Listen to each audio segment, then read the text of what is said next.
If I remember right, I think this is the last machine I'll be videoing today, because I don't think any of my other projects are ready. So, this is a Sebo C3.1. It is kind of an unusual thing, just based on its design. I figured, I've had some other Sebo canisters I've measured.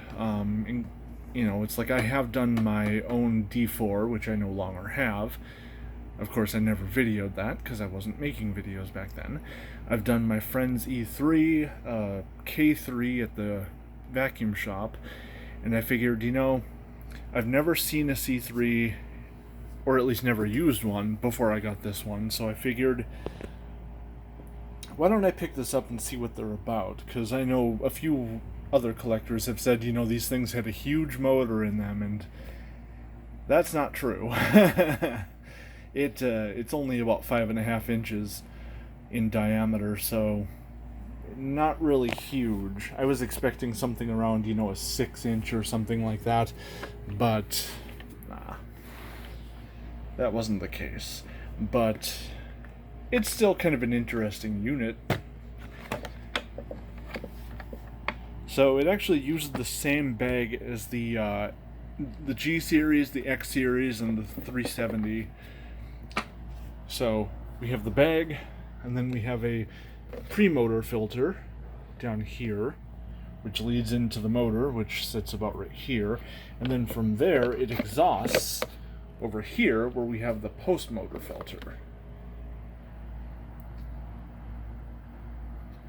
Now, I'm kind of cheap, so it's like I just wash these out.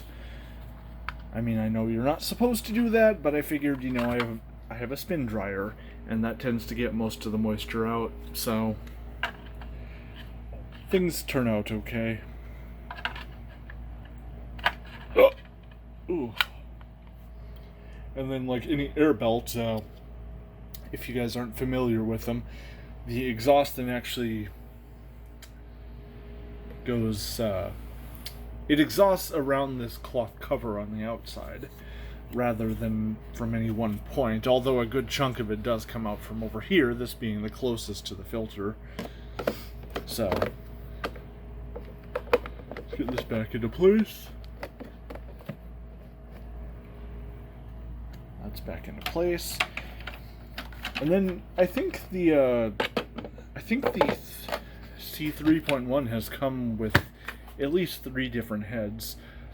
I decided to pick the ETC for it because I already have an ET1 on my Felix, which I can use with this. And I figured I wanted something a little bit different, and I didn't really like the design of the ETH, but I've learned a few things. The ETC does not have front wheels, so this means it can't be used on bare floors. Not that you would want to anyways, because there's no brush roll shut off for it. And the most interesting thing I learned is that the connection down here is not quite the same as the ET1. It's about the spacing down here. I can't remember if which one's closer than the other, but one of the connections, the electrical prongs are actually closer to the I think it might be this, because I know the new style all stainless steel wand they have now for the newer models like the E and D series will not work with this power head. I tried it out in store thinking, if they have a Sebo wand on hand, which then being a Sebo dealer, they did, but it didn't fit. So the guy there got in contact with Sebo and found that I needed an older style wand because it has a little more play in the connection at the bottom, allowing it to mate with this. So, yeah, that was interesting because my central vac adapter works with either. So I figured, they've got to be the same. But then I noticed the central vac adapter too has a little play in it. So that's why that worked. Learn something new every day, huh? And then much like the K series as well as the E series, we have a slider up here to control the power of the machine. So you can shut it off from there too, if I remember right. But like I usually do, I'm just going to concern myself with the high speed, because that's typically what people would use. So we'll first do this with just the canister, and then we'll turn on the power head to get our wattage. So let's turn this on.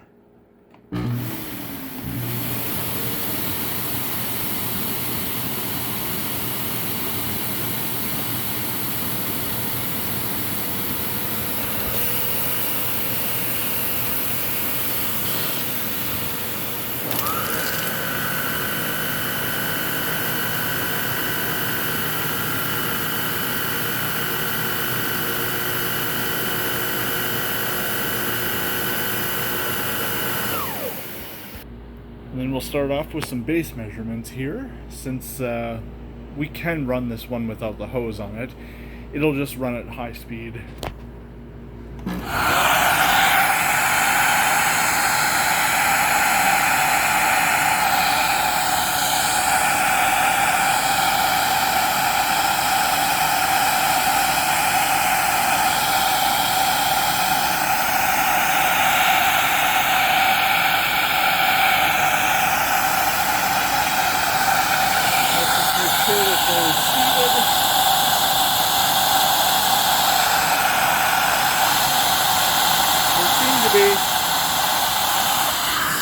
Now let's take the suction reading.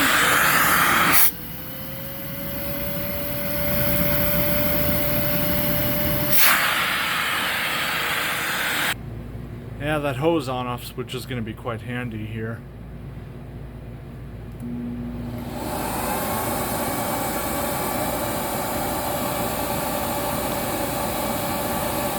I guess I had the hold on. Whoops.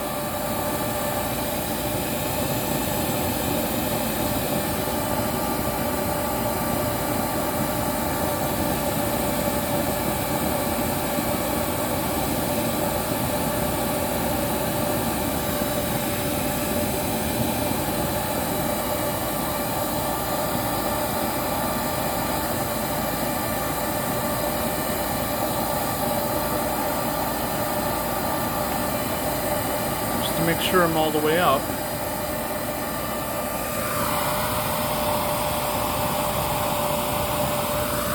All the way on max. It looks like we jumped up about 20. Oh, a little bit more.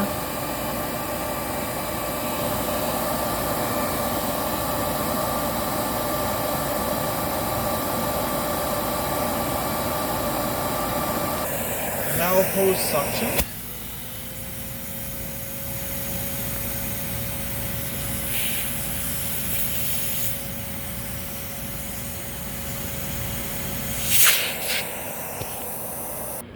Alright, now we're on to the end of the wand, so we'll take measurements here.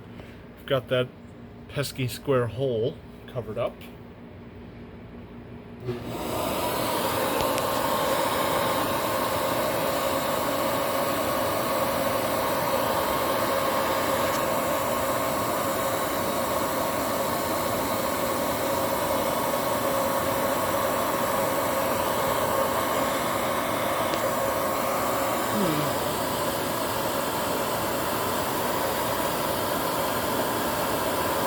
Feels like we got a little bit of leakage right around here. I tried to tighten that down, but it appears we're already in place. So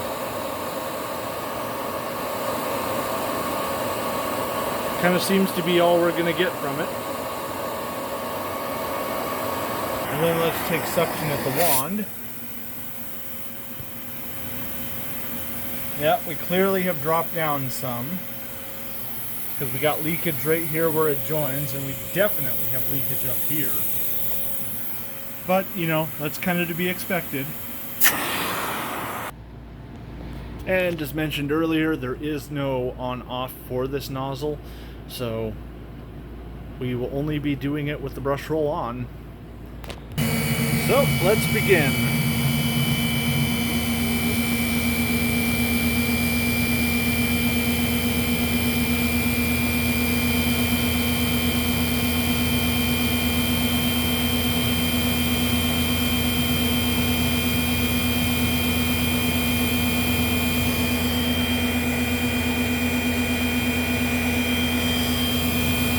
The orange light is on because the brush roll's spinning at a higher RPM than what it's supposed to, because there's no resistance.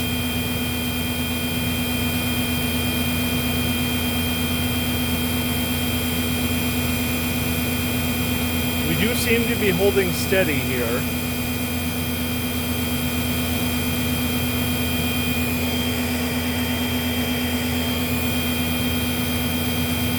Okay. So let's call it at that.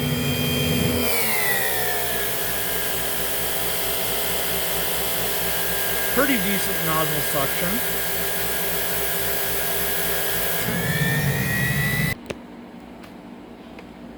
Alright, on to the cleanup.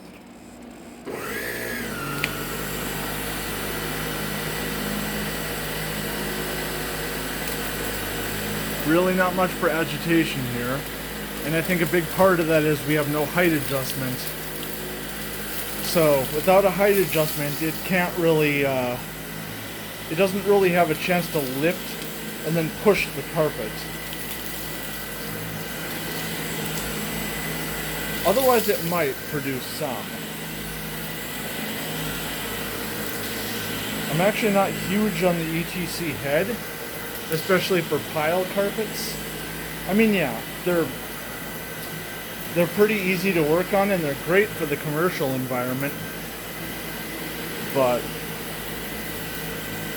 I don't know, I just feel they're kind of lacking for the typical home user. I mean, it's great that it's durable, it's great that it lasts forever, but I mean, the cleaning ability is just, eh.